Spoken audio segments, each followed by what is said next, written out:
about how to create a CAD in class this week, and I thought I'd talk a little bit about them here.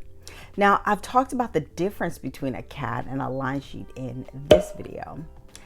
And I've also talked about how important CADs have become in the design process. Vendors, buyers, merchants, everyone's using them.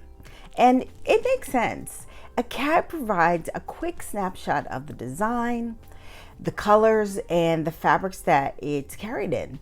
So, how do you create a CAD? Keep watching. Obviously, before you create your CAD, you need your designs. And usually they're sketched using some computer software. In this case, it'll be Adobe Illustrator. CADs are usually shown two ways, by style or by collection.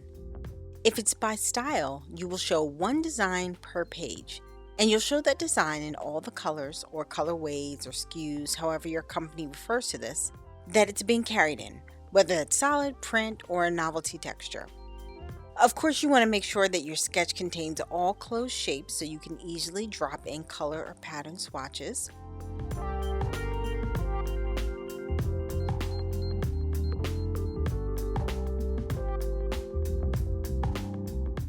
And when I do CADs by style, I usually like to enlarge the CADs to take up more space on the page.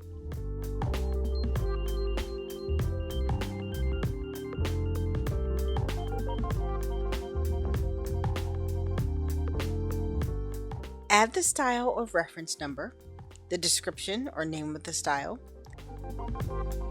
the main fabric information, and sometimes people will list all the trim fabric and trim information too, and the wholesale or retail price, if applicable. When you do a CAD by collection, you're basically doing the same thing, except you're showing a variety of styles on one page.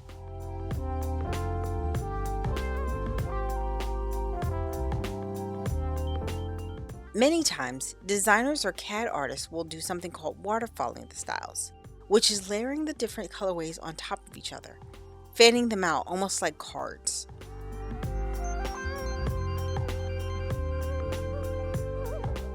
The other thing that usually happens on these types of CADs is that they're usually set up like outfits, meaning the tops are across the top of the CAD, and whatever bottoms are meant to be worn with the tops, they are shown below them.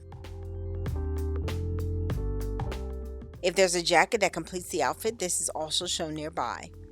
And the point is to give an idea of how the collection is meant to be worn or merchandised.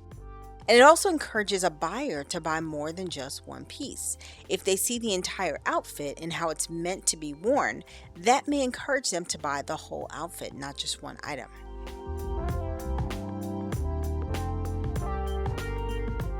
Add the style number, description, and fabric information,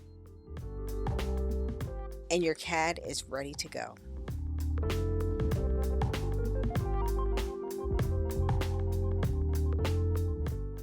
As I mentioned, a CAD can be used by almost everyone on the team. So sometimes it's the first page of a tech pack, or it may be used in weekly planning meetings to track the status of the line, or for vendors who want to quickly understand how you're using those fabrics and those colors that you requested. Regardless of who uses the CAD, it's a pretty important tool. So creating one is something you want to be well versed in. Thanks for watching this week's tutorial. If you are new to Illustrator for Fashion, make sure you check out the links in the description to learn more about my classes and to get some great freebies. Don't forget to like, comment, subscribe, and share this if you found it helpful. Have a great week, and I'll see you next time.